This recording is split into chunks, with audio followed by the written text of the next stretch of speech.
ராஜராஜ சோழன் அப்படின்னு சொன்னோனையும் உங்கள் எல்லாத்துக்கு என்ன ஞாபகம் வருது? தஞ்சை பெரிய கோயில் தான் ஞாபகம் வரும். ஆனால் தஞ்சை பெரிய கோயிலை அவர் கட்டலை அப்படின்னு நான் சொல்லலை. தஞ்சாவூர் கெசட்டீட்லேயே முதலாம் குலோத்துங்க சோழன் தான் கட்டினாரு அப்படின்னு சொல்லி இருந்துச்சு. என்னடா சொல்கிற, சம்மந்தம் இல்லாமல் சொல்கிறீ? அதாவது எடிசனை பற்றி வீடியோ தம்ப்நெயில் இருந்துச்சு, நீங்கள் வந்து ராஜராஜ சோழனை பற்றியும் ரொம்ப பழசாக, அதாவது 1000 வருஷத்துக்கு முன்னாடி போயிட்டுருக்கே அப்படின்னு கேட்டிங்கன்னா, ராஜராஜ சோழனுக்கும் எடிசனுக்கும் ஒரு முக்கியமான சிமிலாரிட்டி இருக்குது. அதை நான் பின்னாடி சொல்கிறேன். அது இல்லாமல் முதலாம் குலோத்துங்க சோழன் தான் அந்த கோயிலை கட்டினான்னு சொல்லி அரசு பதிவுத்துறையிலே இருந்திருக்கு. இது எப்படி அப்படின்னு கேட்டிங்கன்னா, அதை பற்றி நான் பின்னாடி சொல்லிடுறேன். ஃபஸ்ட்டு எடிசனை பற்றி பார்த்துருவோம். எடிசன் 1847 பிறகுறார். ஆனால் அவர் பிறக்கிறதுக்கு 45 வருஷத்துக்கு முன்னாடி, அதாவது 1802 ஹம்ப்ரி டேவி அப்படிங்கிறவர் பல்பை கண்டுபிடிச்சிட்டார். டைரெக்டாக பல்பை கண்டுபிடிச்சான்னு சொல்ல முடியாது, ஆனால் பல்புக்கான இனிஷியேட்டிவ் அங்கேயே ஸ்டார்ட் ஆயிடுச்சு. பேட்டரியோட பாசிட்டிவ் நெகட்டிவ் ரெண்டுக்கும் நடுவில் ஒரு பிளாட்டினம் பீஸை வச்சு பார்க்குறாரு. அது பயங்கரமாக ஹீட் ஆகி ஒரு வெளிச்சத்தை கொடுத்து கரைஞ்சி போகுது. அவ்வளோதான், பல்ப் அங்கனுக்குள்ளேயே கண்டுபிடிச்சாச்சு. என்னதான் பல்புக்கான இனிஷியேட்டிவ் அங்கேயே கண்டுபிடிச்சாலும் அதுக்கப்புறம் நிறையா ப்ராசஸ்க்கு அப்புறம் தான், கரெக்டாக சொல்லலாம், ஒரு 76 வருஷம் கழித்து பல்பை முழுசாக உருவாங்கிக்கிறாங்க. அதுவுமே எடிசனா அப்படின்னு பார்த்தீங்கன்னா இல்லை, ஜோசப் ஸ்வான் ஒருத்தர் தான்.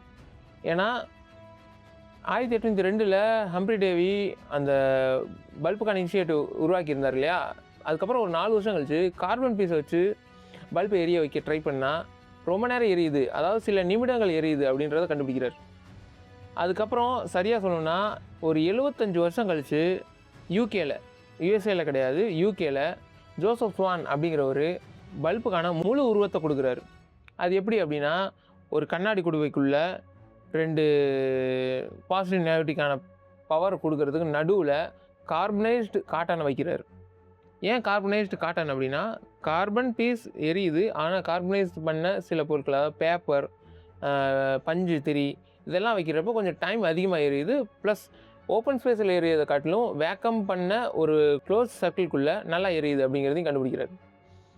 கரெக்டாக ஜோசப் ஸ்வான் கண்டுபிடிச்சி 6 மாதத்துக்குள்ளேயே எடிசனோட லேப்லேருந்து பல்பு பர்ஃபெக்டாக கண்டுபிடிச்சிட்டாங்க. இதுக்கு அதுக்கு என்ன டிஃப்ரெண்ட் பார்த்தீங்கன்னா, ஜோசப் ஸ்வானால் கண்டுபிடிக்கப்பட்ட பல்பு ஒரு 4 மணி நேரம் எரிஞ்சிருக்குன்னு வச்சுங்களேன். எடிசன் கண்டுபிடிச்ச பல்பு 40 மணி நேரம் எரிஞ்சிருச்சு. ஏன்னா இவ்வளோ ரேஷ்னலாக எப்படி அப்படின்னு கேட்டிங்கன்னா, கார்பனைஸ்டு அந்த வார்த்தையை அவர் யூஸ் பண்ணல. டேரெக்டாக அதிக மெல்ட்டிங் பாயிண்ட்டை வச்சுருந்த டங்ஸ்டன் அவர் யூஸ் பண்ணிட்டார். 40 மணி நேரம் எரியக்கூடிய பல்பை கண்டுபிடிச்சதுனாலேயே பல்ப் வந்து கமர்ஷியல் யூஸுக்கு ப்ரொடெக்ஷன் பண்ணப்பட்டுச்சு. ஜோசப் ஸ்வானுக்கும் எடிசனுக்கும் சில பிரச்சனைகள்லாம் வந்துச்சு. ஏன்னா பேட்டன் ரைட்டை எடிசன் வாங்கிட்டார். அதனால தான் நம்ம ஸ்கூல் புக்கில் கூட எடிசன் தான் பல்பை கண்டுபிடிச்சார் அப்படின்னு சொல்லி படிச்சிருப்போம். ஸ்டில் இப்பயும் பல்ப் வந்து தாமஸ் ஆல்வா எடிசன் தான் கண்டுபிடிச்சார் நம்பிட்டு இருக்கோம். ஆனால் பல்பை வந்து அவருக்கு முன்னாடியே சிலர் கண்டுபிடிச்சிருந்தாங்க. நிக்கோலா டெஸ்லா கூட ஒரு பல்பை கண்டுபிடிச்சிருந்தார். இப்படி இருக்க பட்சத்தில் எடிசனும் ஜோசப் ஸ்வானும் சேர்ந்து எடிஸ்வான் அப்படின்னு சொல்லி ஒரு பல்ப் கம்பெனியவே கூட உருவாக்கியிருந்தாங்க. நீங்கள் எல்லோரும் இன்று நேற்று நாளை அப்படிங்கிற அந்த படம் பார்த்துருப்பீங்க. அதில் ஒரு டைம் மிஷின் இருக்கும் இல்லையா? ஒரு வேளை டைம் மிஷின் கண்டுபிடிக்கப்பட்டிருக்கு இப்போ அப்படின்னா அதை வச்சு என்ன பண்ணுவீங்க அப்படின்னு சொல்லி யார்ட்டையாவது நீங்கள் கேள்வி கேட்டு பாருங்களேன். எல்லோரும் அதிகபட்சம் சொல்கிறது என்னென்னா, நான் பாஸ்ட்டுக்கு போய் அதை மாற்றிருப்பேன், இதை மாற்றிருப்பேன் அப்படி தான் சொல்லுவாங்க. இப்போ அந்த மாதிரி ஹைப்போதெட்டிக்கலாக டைம் மிஷின் நம்ம கையில் இருக்குது. நான் போய் எடிசனை அந்த பல்பு கண்டுபிடிக்கிறதுக்கு முன்னாடியே ஏதோ ஒரு வகையில் கொண்டுட்டேன்னு வச்சுப்போம். இந்த உலகம் எந்த அளவுக்கு மாறுதலை சந்திச்சிருக்கும் அப்படின்னு நீங்கள் நினைக்கிறீங்க?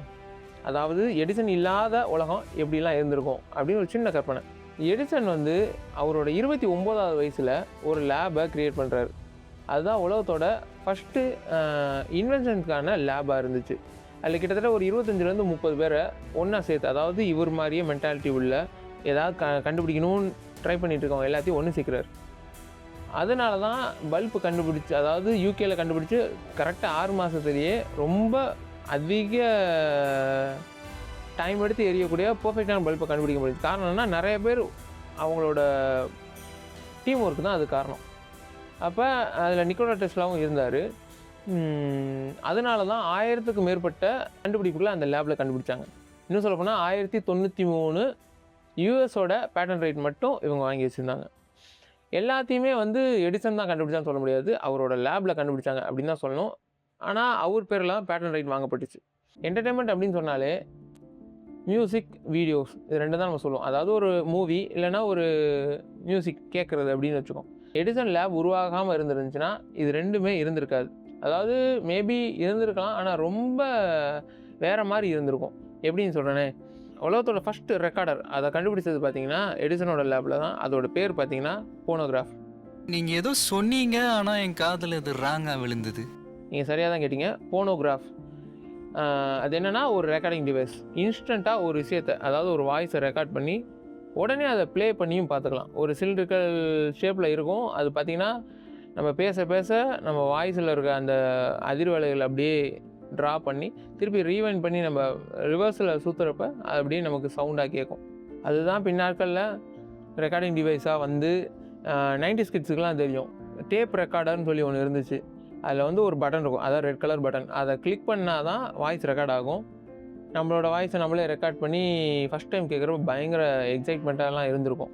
ஆனால் இன்றைக்கி ஈஸியாக ஃபோனில் ஒரு கிளிக்கில் நம்ம ரெக்கார்ட் பண்ணிக்கிறோம். பட் அந்த ஃபஸ்ட் டைம் நம்ம ரெக்கார்ட் பண்ணுறதுங்கிறது வந்து ஒரு நல்ல ஒரு எக்ஸ்பீரியன்ஸாக இருந்துச்சு. அடுத்து மூவிஸ் வருமே. இந்த உலகத்தோட முதல் மூவி ப்ரொடக்ஷன் ஸ்டுடியோவை க்ரியேட் பண்ணது வந்து எடிசன் தான் 1893. அதுக்கு ஒரு 3 வருஷத்துக்கு முன்னாடி தான் முதல் முறையாக கேமராவை கண்டுபிடிக்கிறாங்க. கேமரா வந்து ஸ்டில் கேமரா, அதாவது ஃபோட்டோ கேமரா அப்படிங்கிறது வந்து 1816 கண்டுபிடிச்சிட்டாங்க. ஆனால் வீடியோக்குன்னு சொல்லி கேமரா கண்டுபிடிச்சது வந்து 1886 நினைக்கிறேன். 1886. அப்போ பார்த்தீங்கன்னா இப்போ நம்ம எப்படி கேமரா எடுத்துகிட்டு எங்கேனாலும் போகிறோம் வரோம், ஒரு கிம்பிள் வச்சுட்டு ஒரு வீடியோ எடுத்துடுறோம், அதெல்லாம் அப்போ கிடையாது. ஒரு ஸ்டேஜ் இருக்கும், ஸ்டேஜில் தான் நீங்கள் பெர்ஃபார்ம் பண்ணணும். ஸ்டேஜுக்கு முன்னாடி கேமரா இருக்கும். கேமரானா இந்த மிக்யூண்டெல்லாம் கிடையாது. அது கிட்டத்தட்ட 453 கிலோகிராம் வெயிட்டு. நல்லா வச்சு பாருங்கள், 1/2 டன் ஒரு கேமராவோட சைஸ். அந்த ஸ்டேஜில் நீங்கள் பெர்ஃபார்ம் பண்ணிக்கணும். ஆரம்பத்தில் 1 நிமிஷம் அவ்வளோதான், அதுதான் நீங்கள் பெர்ஃபார்ம் பண்ண முடியும். அப்புறம் கொஞ்சம் நாளுக்கு அப்புறம் ஒரு 15 நிமிஷம் வரைக்கும் நீங்கள் பெர்ஃபார்ம் பண்ணிக்கலாம், ரெக்கார்ட் பண்ணிக்கலாம் வீடியோஸ் அப்படிங்கிற அளவுக்கு அவங்க கொண்டு வந்திருந்தாங்க. மல்டி ரீல் கான்செப்டே கிடையாது அப்போலாம். இதெல்லாத்தையோட விஷயம் என்னென்னா, ப்ரொஜெக்டர் அப்படிங்கிறது டேரெக்டாக கண்டுபிடிக்கல. அதை எடுத்து அந்த ஃபிலிம்லாம் எடுத்து ஒரு கெமிக்கல் ப்ராசஸ்லாம் பண்ணி அதை ஒரு டிவைஸில் போட்டு ஒரு நேரத்தில் ஒரு ஆள் மட்டும் ஒரு ஓட்டை வழியாக பார்க்குற மாதிரி இருக்கும். அதோட வெயிட்டுமே கிட்டத்தட்ட 100 கிலோ இருந்துச்சு. இதோட பேர் வந்து கைண்டோஸ்கோப், அதாவது ப்ரொஜெக்டர் மாதிரி இருக்குல்ல அது. அந்த கேமராவுக்கு பேர் வச்சது கைண்டோகிராஃப். ரெண்டும் ஒரே ஆள் தான் கண்டுபிடிச்சிருந்தார். அவர் பேர் கூட வில்லியம் கேஎல் டிக்சன். இதை கண்டுபிடிச்சதுக்கப்புறம் வேறு இடத்துல கொண்டு போய் எக்ஸிபிஷன் மாதிரி காட்டுறாங்க. அதாவது வீடியோஸ் இப்படி தான் ப்ளே ஆகும் அப்படிங்கிற மாதிரி காட்டியிருக்கப்ப பாரிஸில் வந்து 1893 இதை கொண்டு போய் எக்ஸிபிஷனாக வைக்கிறாங்க. ஒருத்தர் பார்க்குறாரு, நல்லா இருக்குது, ஆனால் ரொம்ப நேரம் க்யூவில் நின்று இதை பார்த்து 1 நிமிஷம் வீடியோ இல்லை ஒரு 15 நிமிஷம் வீடியோ பார்க்குறது ஒர்த்து தானா அப்படிங்கிற மாதிரி யோசிக்கிறார். அவங்க வீட்டில் வந்து அவங்க பசங்கள்கிட்ட டிஸ்கஸ் பண்ணுறாரு. அவங்க பசங்க பேர் ஆகஸ்ட், அப்புறம் லூயிஸ் லூமியர். ஏன் அவங்கள பற்றி பேசுகிறேன் அப்படின்னா, அவங்க தான் ப்ரொஜெக்டரை கண்டுபிடிக்கிறாங்க. ப்ரொஜெக்டரை கண்டுபிடிக்கிறது மட்டும் இல்லாமல் கேமரா வெறும் 7 கிலோவில் கேமரா கண்டுபிடிக்கிறாங்க. அதே கேமராவை பின்னாடி ஒரு பல்பு, ஃப்ரண்ட்டில் ஒரு லென்ஸ் மட்டும் வச்சு ப்ரொஜெக்டரை, அதாவது ஒரே டைமில் ஒரு குறிப்பிட்ட செட் ஆஃப் பீப்புள் வந்து ஒரே நேரத்தில் பார்க்குற மாதிரி ப்ரொஜெக்ட் பண்ணி காட்டுறாங்க. அதுக்கப்புறம் எடிசன் அங்கேயும் போய் பிரச்சனை, கோர்ட்டு கேஸ்லாம் போகுது. அப்புறம் ஒரு வழியாக அதெல்லாம் முடியுதுன்னு வச்சுங்களேன். எடிசன் மட்டும் இதெல்லாம் செய்யாமல் இருந்திருந்தாருன்னா ஹாலிவுட் அப்படின்னு ஒரு விஷயமே உருவாகாமல் இருந்திருக்கும். காரணம்னா, இங்கே அவர் ஸ்டுடியோவில் நிறைய கட்டுப்பாடுகள் இருந்துச்சு. ஒரு ஃபிலிமுக்கு அதிக அளவு பணம் கொடுக்கணும் அப்படின்னு நிறையா ரெஸ்ட்ரிக்ஷன் இருந்துச்சு. இது எல்லாத்தையும் பார்த்துட்டு இங்கே இருந்தால் சரிப்பட்டு வராது அப்படின்னு சொல்லி ஹாலிவுட் அப்படிங்கிற ஒரு இடத்துக்கு போய் ஆர்டிஸ்ட் எல்லாம் ஒன்று சேர்றாங்க. அங்கே ஒரு ஸ்டுடியோ க்ரியேட் ஆகுது. அதுக்கு பேர் தான் ஹாலிவுட் அப்படின்னு சொல்லி வருது.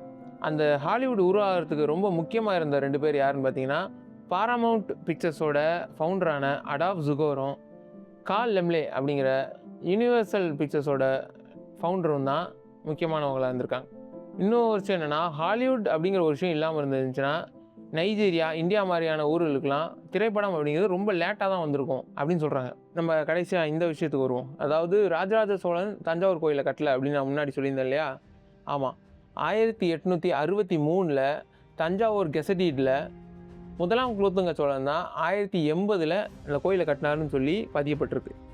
1886 தான் யூஜின் ஹல்ட்ஸ் அப்படிங்கிறவர் இந்த கோயிலை கட்டினவர் ராஜராஜ சோழன் அப்படிங்கிறத சொல்கிறார்.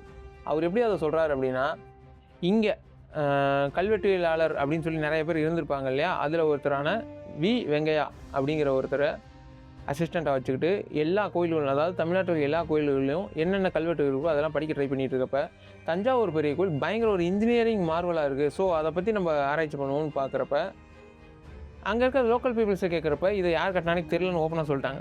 ஆனால் பழைய ரெக்கார்ட்ஸ் எடுத்து பார்த்தா இந்த மாதிரி முதலாம் குலோத்துங்க சோழன் தான் கட்டினார் அப்படின்னு இருக்குது. அப்போ சரி ஓகே அப்படின்னு அதை கல்வெட்டெல்லாம் ஆராய்ச்சி பண்ணுறப்ப தான், அதாவது இதை கட்டினது வந்து ராஜராஜ சோழன் அப்படின்னு சொல்லி. அது மட்டும் இல்லாமல் அந்த கோயில் சுற்றுச்சுவரில் இருக்க எல்லா கல்வெட்டுமே ஒரு டாக்குமெண்டேஷன்.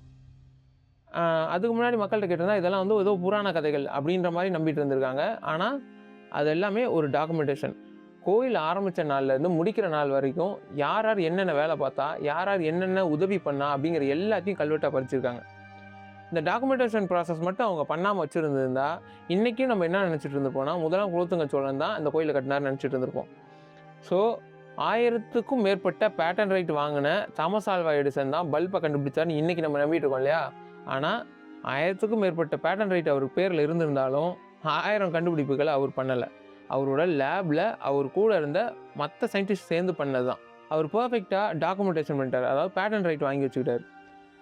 டெஸ்லாவும் பயங்கரமான இன்வென்ஷன்ஸ் எல்லாம் பண்ணியிருக்காரு அப்படின்னு சொல்லி ரீசெண்ட் டேஸ், அதாவது இன்டர்நெட்லாம் அதிகமாக யூஸ் பண்ணதுக்கப்புறம் நம்ம தெரிஞ்சுக்கிட்டாலும் கூட டெஸ்லான்ற ஒருத்தவரை பற்றி நம்ம யாருக்குமே தெரியாமல் தான் இருந்துச்சு இவ்வளோ நாளாக. ஆனால் எடிசனை பற்றி நம்ம புக்ஸ்லேயே படிச்சிருக்கோம், அதாவது ஸ்கூல் புக்ஸ்லேயே படிச்சிருக்கோம்.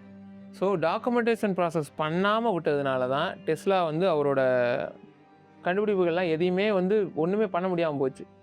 இப்போ ராஜராஜ சோழன் மேபி அந்த டாக்குமெண்டேஷன் ப்ராசஸ் பண்ணாமல் வச்சுருந்தா அவ்வளோதான், அவர் யாருனே நம்ம யோசிச்சு கூட பார்த்துருக்க மாட்டோம். ஏன் இந்த பொன்னியின் செல்வன்ற அந்த ஒரு புக்கு கூட உருவாகாமல் கூட இருந்திருக்கலாம்.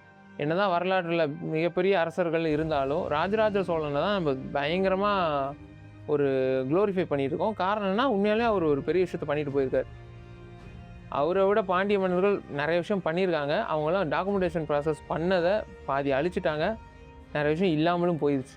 தாமஸ் ஆல்வா எடிசனுக்கும் ராஜராஜ சோழனுக்கும் இருக்க ஒரே சிமிலாரிட்டி இதுதான், அதான் டாக்குமெண்டேஷன் ப்ராசஸ் அவங்க பண்ணது அவங்க பேரை இன்றைக்கி நம்ம பேசுகிறதுக்கு முக்கிய காரணமாக இருக்குது. இந்த வீடியோ ஒரு மாதிரி எங்கேயோ ஆரம்பித்து எங்கேயோ முடிச்சிருப்பேன்னு நினைக்கிறேன். வீடியோ இது வரைக்கும் பார்த்துருக்கீங்க, உங்களுக்கு பிடிச்சிருக்குன்ற பட்சத்தில் கண்டிப்பாக ஒரு லைக் பண்ணிக்கங்க. என்னையும் நம்பி ஒரு 650 பேர் சப்ஸ்கிரைப் பண்ணி வச்சுருக்கீங்க, அவங்க எல்லாத்துக்கும் தேங்க்ஸ். இனிமேல் வீடியோஸ் எல்லாமே ரெகுலராக வரும் நான் நினைக்கிறேன். முடிஞ்ச அளவு வீடியோ பார்க்குற எல்லாருமே சப்ஸ்கிரைப் பண்ணி வச்சுங்க. கண்டிப்பாக ஒரு நல்ல கண்டென்ட்டை ஒரு நல்ல வேலை உங்கள்கிட்ட கொடுக்க நான் ட்ரை பண்ணுறேன். அடுத்து ஒரு நல்ல இன்ட்ரெஸ்டிங்கான வீடியோவில் நான் மீட் பண்ணுறேன். By guys.